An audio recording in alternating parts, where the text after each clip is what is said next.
In this video, I'm going to show you how you can download and install the right MPESA app on your Android smartphone. If you find this video helpful, I'll kindly request that you support me by liking the video and also by subscribing to this channel. Alright, let's get into it. So for you to download your app, go ahead and look for Google Play Store on your Android smartphone. Go ahead and tap on Play Store and then tap on this search icon, or you can use the search function up here and then type in MPESA just like that, and tap on this search icon to search for the app.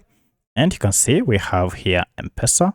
If you scroll down, there is no any other MPESA app, so go ahead and tap on this and you can see it is MPESA from this company Safaricom PLC.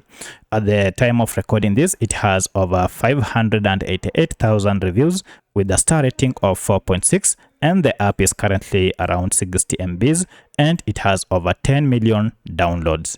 So if you see these details, then you know that it is the right app. Of course, at the time you are seeing this, the statistics might have changed. So to download and install it, go ahead and tap on install, and then this will go ahead and begin the download process. And once it has downloaded, it will be installed on your smartphone. From here, you can proceed and tap on open to start using the app. Alternatively, now if you go to your apps on your smartphone, you should be able to see the MPESA app here. Now tap on it and log in to start using it. If you have any other question, kindly let me know in the comment section. Otherwise, thanks for watching and let's meet in the next video.